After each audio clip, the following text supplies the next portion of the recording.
to care about test scores. My school cares, my district cares, and my state cares. I say I care, but I don't really.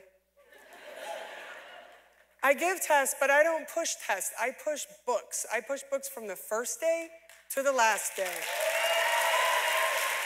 From the first page to the last page. I push feelings and connections all day long.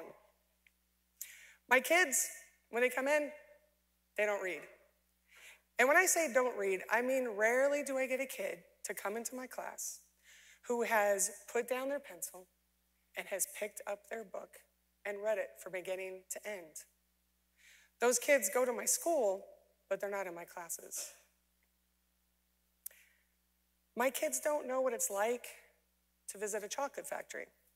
They don't know what it's like to make friends with a polar bear or with a pig. They don't know what it's like to fly in a peach, and they don't know what it's like to fall in love unless it actually happens to them. Can you imagine a world where the only people you knew, the only people you cared about, you'd actually met? Can you imagine the only feelings you had were for actual events, and the only experiences you ever had were actual experiences? Where my kids come from, they may never see a person overcome adversity. Because on the streets where many of my kids come from, the villains always win.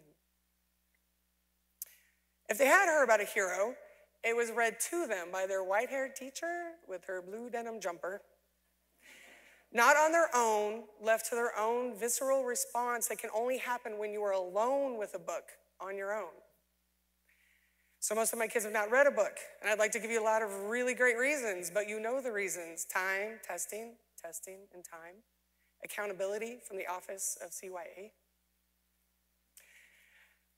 It's not that we all don't know that books are important. The teachers know, I know, but it is not on our state-sponsored bubble sheet, and so therefore it is not at the forefront of our lesson plan lives. We give grades for book reports, for knowing the who, the what, the why. Not for the sheer determination it takes to put down a book, pick it back up, put it back down, pick it back up, and read it from tip to tail.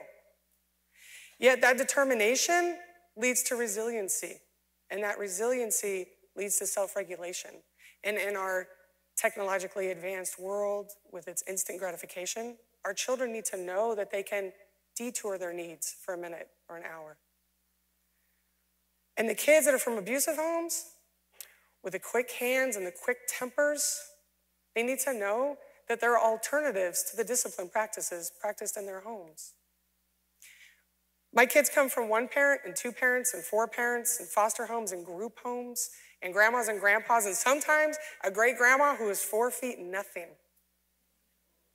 And my kids do not know the way out, much less if there is a way out.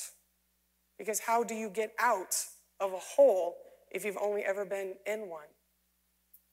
I should know, I was born in a hole so deep that I could not see the edges and sometimes not even the sky. And those beautiful teachers with all their best intentions could not dig me out nor help me out, but they could point the way out, all the same way, towards the one true equalizer, books. Because books are the way up and the way out. And they are transformative in ways that movies cannot be. And I'm not talking about the transformation that comes from your class that force-fed you character motivation and theme in The Great Gatsby, and not from Cliff Notes. I did read, but if I had not read, I would not be here now, and I would be short-sighted and small-minded, and I would not know just how many of us are one book away from mental poverty. That's why I do what I do, why I fight the way that I fight with words as a weapon against mental poverty.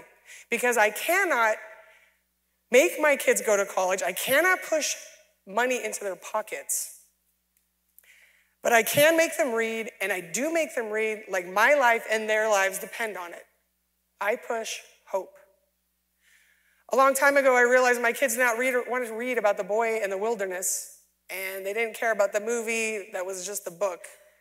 They need books with characters whose lives reflect their own lives. So, come to my class, Meet me on the street corner and I'll hook you up. Just don't think what I have to offer comes at a cost. It's free. The cost comes when a child never finds their gateway book.